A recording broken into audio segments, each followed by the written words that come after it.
Hello guys and welcome back to another video, and today we're talking about cloth simulation. Everyone wants to do it, but not everyone manages to completely do it without having any errors or the cloth sim going all crazy and flying around or colliding in each other or breaking some things, I don't know. So that's why I come into this place. I'm trying to help you guys do the cloth simulation. If you followed some of my videos, you'll probably see that I use cloth simulation a lot in my videos. As an example, the TASM 3 trailer. In that video and that fan trailer, I especially use cloth simulation on the hair of the models. If you take a closer look at the goblin scene where the goblin laughs, you can clearly see his hair jiggling around, and also you can see it on Andrew when he's stuttering over Gwen's death.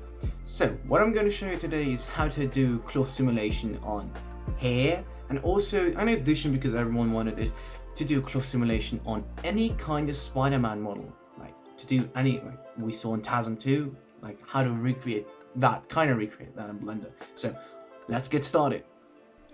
Alrighty mighty, now on the PC I have imported the model that I used on the TASM 3 animation. So we're just going to start with the hair now. Select the hair mesh, go to the vertex panel, create a new vertex, called however you want. I'm just going to call it hair. Hair. Oops, sorry, my mic's in the way. Hair. Let's go to the edit mode, click on assign, make sure the weight is up to 1, click assign and go to the weight paint mode, and you should see it's red. So what does this red thing mean? If you already rigged something, you probably know what weight painting is, but for the ones who don't know anything about it, I'm quickly going to explain. Red means something, indicates something like the object is going to be static. It's not going to move at all. It's not going to move at all costs. Even if you would put a force field at it that is set to 1 million, it won't move at all.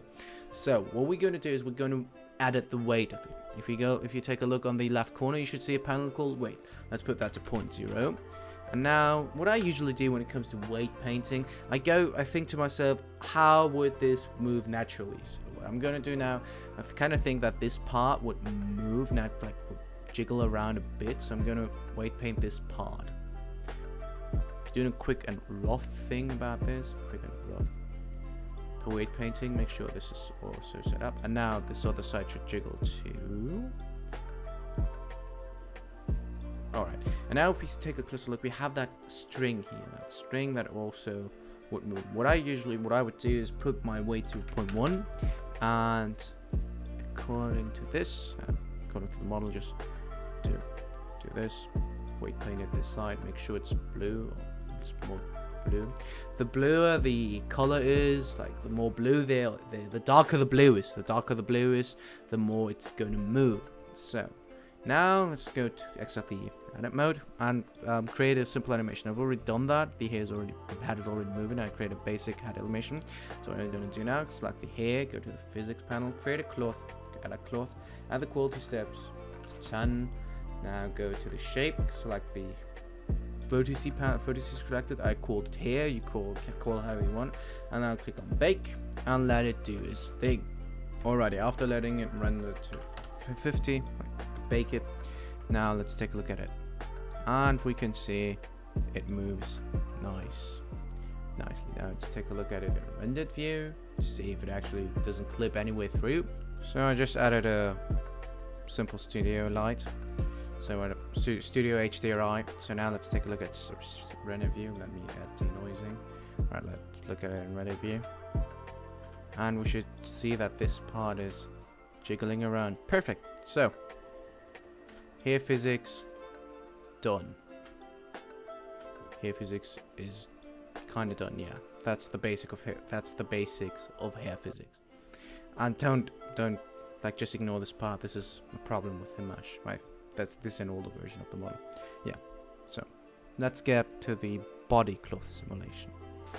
So here I have the same model with just the mask on. So we're going to do the same thing as we did for the hat, like for the hair. We're just going to create a new vertex and call it body cloth. I don't know, let's call it just body cloth. And now we're going to go to the edit mode and select all vertices. And now it comes to the most important part. For this to work on a body, we need to make sure we have a lot of subdivision going on. So we're just going to click the right click and subdivide it 2 times. So we have this kind of looking thing.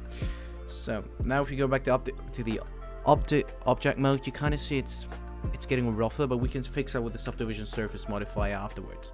So what we're going to do now is go to edit, assign the weight, and now if we go to the edit weight paint mode, we see it's all red. So perfect. What we're going to do now is we're going to put the weight around 0.0 again, 0.2, or maybe 0.2. Now we're going to, I'm going to show you the best cluster, the best points where you should add that cluster, where I found out where the best points are. Well, the best points where it starts is the lower abdomen area. You can do a square here and fill this square out.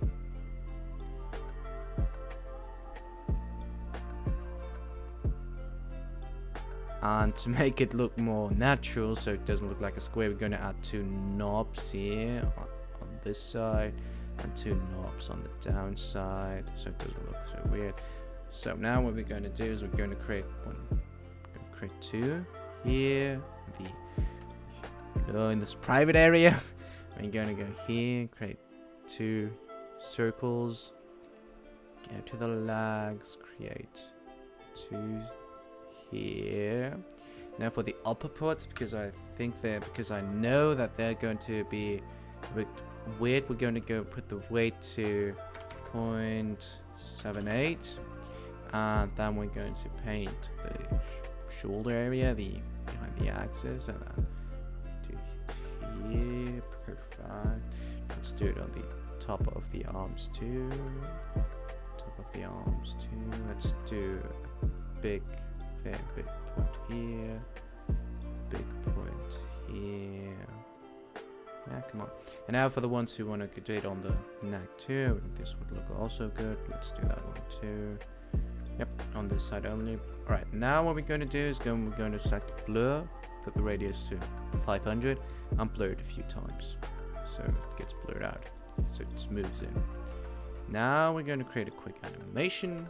Just make him go down.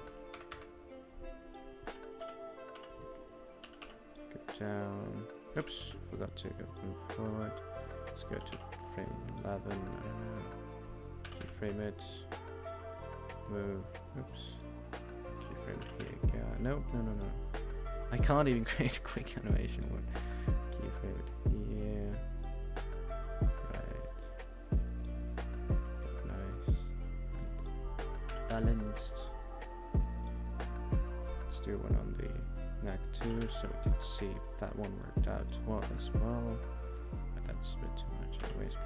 So now we're going to select the body as we did last time. Go to the physics panel, create a cloth. Then we can see it's moving down like that one before. We're going to go to the pin group, select our body cloth, and now let's just bake it. It's going to take a bit longer because we subdivided a lot, so be a bit patient. We're at frame 11, so let's move this back, and now let's take a look how it looks. And there you have it. Alright, after baking it again, it would seem to fix it. I just fixed the weight, so it works perfectly now. As you can see, we have this point here too. We see it's crunching, and I think it's realistic. It looks okay, and it should work perfectly if we would do a better job at it would look even better if we would do a better job at weight painting. Oops, don't go to the edit mode. Oh, no. Go back. Thanks. So we can go down. We can also see this part is being crushed out perfectly. But now what we would also need to do, what I'm not going to do because it's going to take a lot of time, will be to add a subdivision modifier. I'm not going to do that because it would break my whole PC right now because I have so many programs open. Alright, I hope I could help you. I hope I helped you. And see you in the next video. And don't forget to join the Discord. I forgot to say that. Don't forget to join Discord if you have any other questions. And see you in the next video. Bye.